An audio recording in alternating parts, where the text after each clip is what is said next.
Bonjour à tous. Donc, je vous rappelle que chaque semaine, en 3 à 5 minutes, on essaye de faire le point sur ce qui s'est passé la semaine dernière et ce que ça inspire comme conseil pour traverser cette période de pandémie. Et donc, souvent, pour éviter les longs discours, on commence par une petite vidéo et donc, on y va. Donc, il s'agit de quelqu'un qui accumule les journées de télétravail et qui s'énerve par rapport à des mails stupides qu'il reçoit. Et donc, à partir de là, il réagit, il prévoit d'envoyer un mail un peu vachard. Et là, c'est l'occasion un petit peu de se rappeler de cette belle chanson de Zazie, Soyons zen, du sang-froid dans les veines, plus de choc à la chaîne, zen, restons zen. Et donc, finalement, le conseil dans la période actuelle, c'est que face à n'importe quelle contrariété, il faut se poser et avoir recours à un certain nombre d'astuces.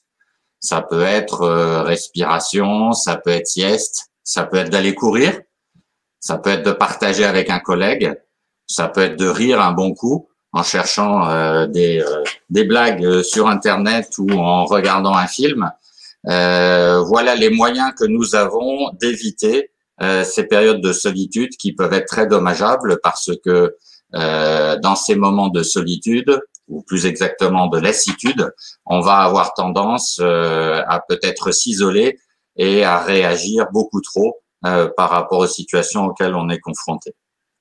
Donc, on reprend un peu le chemin de notre présentation pour dire que la lassitude, c'est le moment, c'est le point très difficile dans cette période de reconfinement. On avait déjà connu ça dans le deuxième confinement, où tout le monde est un petit peu catastrophé en se disant on croyait qu'on allait s'en sortir et nous voilà encore confrontés à la même réalité. Et donc cette lassitude, il faut surtout la traiter en ne restant pas seul, en réagissant par les moyens qu'on a donnés auparavant. La lassitude peut être la goutte d'eau qui fait déborder un vase, donc savoir comment la gérer, savoir comment éviter que le vase soit trop plein. Alors, ça nous amène évidemment sur un réflexe qui est essentiel dans la période actuelle. Pour ceux qui ont des responsabilités, que ce soit vis-à-vis de leur famille, avec des enfants, avec des parents dont il faut s'occuper, ou bien au niveau professionnel avec des équipes à manager, on constate que certains se dévouent corps et âme pour les autres, ont une haute idée de leurs obligations, mais ils ont tendance un petit peu à s'oublier. Or, dans cette période actuelle extrêmement difficile, extrêmement longue, ce marathon qu'est le Covid, il faut absolument prendre soin de soi. Et donc, le petit film est très révélateur à ce niveau-là, c'est-à-dire que quelque part, on voit bien que si on s'occupe pas de soi-même, on peut rapidement commencer à envoyer des mails, s'énerver, et à partir de là, créer plus de dégâts. Donc, prendre soin de soi-même au niveau des 3 S du CREDIR, c'est-à-dire le sommeil, le sport, le suivi médical, on ne pourra tenir que si on est bien soi-même.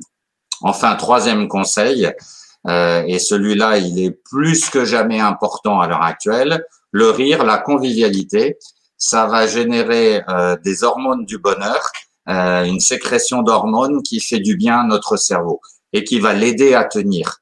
Donc, quelque part, le rire, c'est vraiment une vertu thérapeutique. Il devrait presque être prescrit sur ordonnance. Aujourd'hui, on prescrit du sport dans certaines conditions sur ordonnance. Peut-être qu'un jour, les médecins prescriront du rire. Et donc, pour finir, vous rappelez que le CREDIR est là pour s'occuper de la situation chez vous, parce que avec nos loupes, tous les contacts que nous avons avec le terrain, on peut faire des belles actions préventives et également continuer notre travail curatif en accueillant des gens qui vont pas bien. Et ce sont des services qui peuvent être facturés aux entreprises ou bénévoles suivant les cas quand on a des individus qui sont en situation très délicate. Et donc, pour conclure ce flash du 7 avril, vous le voyez, notre petit bonhomme avec ses différentes solutions pour essayer d'éviter que la goutte d'eau fasse déborder le vase. Attention à la lassitude, occupez-vous de vous-même, n'oubliez pas le rire, la convivialité que vous pouvez activer à titre personnel bien sûr, mais également à titre collectif, c'est le moment de faire des challenges d'histoires drôles, de caricatures, de dessins. Essayez d'activer dans vos équipes des choses qui vont faire sourire. Ça va aider à tenir pour aller vers cette sortie de crise. Voilà, merci, à la semaine prochaine.